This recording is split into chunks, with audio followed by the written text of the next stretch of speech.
Hi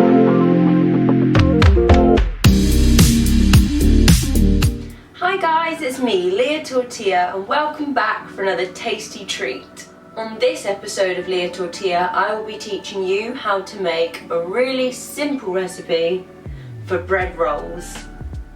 Because who doesn't love a bread roll, right? So to begin, preheat your oven to 210 degrees. And then over here, you can see I've actually weighed out 2 lots of my ingredients because I'm doing 2 different batches of bread rolls. One that is just a plain, simple bread roll, and the other one will be olive bread roll because I love olives, so why not put them in bread? To start things off, we're going to keep them really simple by doing our plain bread roll. And for that, you need 500 grams of strong white bread flour. And to that strong white bread flour, we're going to add 7 grams of fast action dried yeast. We have 2 teaspoons of table salt, 1 teaspoon of caster sugar, white caster sugar, not golden. And then here I have 1 teaspoon of sunflower oil. And then to this bowl we add 325 milliliters of warm water. Then we're going to grab ourselves a spatula or a wooden spoon and stir it until all the flour is incorporated completely.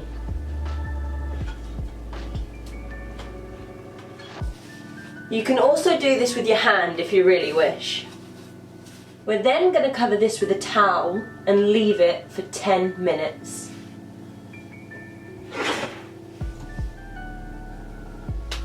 So while I'm waiting for my first batch for the first 10 minutes, I'm going to work on my second batch, which is the olive bread, and I'm going to add 60 grams of black pitted olives that I've just sliced with a knife, and I'm going to add them just before I add my warm water.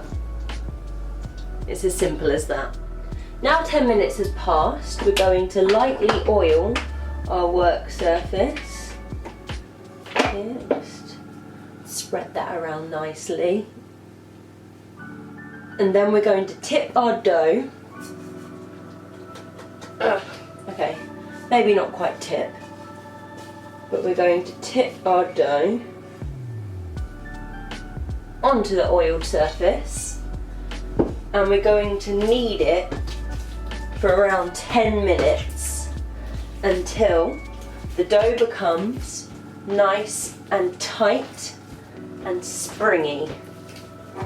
This will take around 5 minutes in a mixer with a dough hook. But because I'm moving house, my mixer has been put away, so I'm showing you how to do this entirely by hand. Just keep working the dough until it's springy and tight. 10 minutes of kneading done. So we're just going to roll our dough into a ball and then place it in a clean, lightly oiled bowl. Let me just spread that oil around a bit. Take our dough, put it in the clean, lightly oiled bowl. Then we're going to take a damp tea towel and cover it, and then we're going to place this somewhere warm for an hour until it has doubled in size.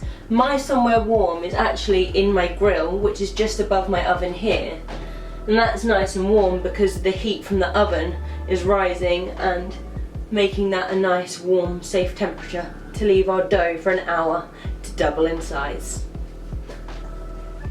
And then with my olive dough I'm going to do the exact same thing. Just place that on my oiled surface, crack on with kneading.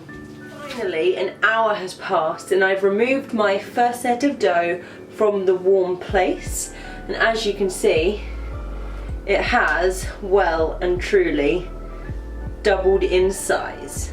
So now we're going to tip this out onto a floured surface. There we go, this one comes away a little bit better. Dough onto the floured surface.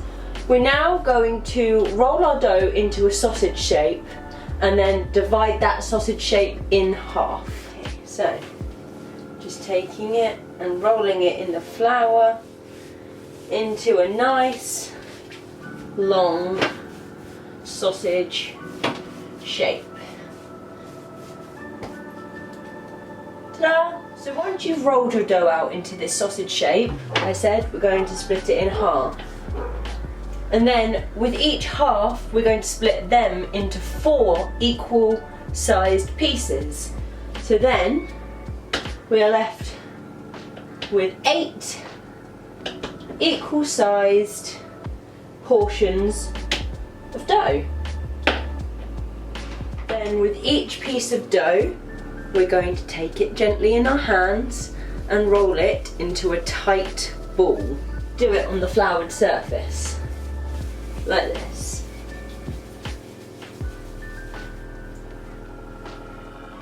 And then you're going to place your dough ball onto a floured oven tray. Make sure you space them out equally. And once your dough balls are fully formed, we're going to cover them with a damp cloth and leave them for 40 minutes. And when I say leave them for 40 minutes, I mean put them back in the warm place and leave them for 40 minutes. 40 minutes has passed, so I'm just going to remove my tea towel. See, my tea towel could have been a little bit more damp because obviously all of the dough balls have stuck to it well and truly. So looking at this now, what I probably should have done was put less on the tray and just done them in batches rather than trying to get them all done at the same time. But it's alright, I removed the 2 from the middle and I've put them over there and I'll deal with them in a bit. And I've reshaped this one. We'll see if it works, fingers crossed. Anyway, let my dog have a drink. To finish, what you do is you grab some flour and you're going to lightly dust each of your dough balls on top for that rustic finish. These will go in the oven at 210 degrees for 25 to 30 minutes until they're golden brown on top.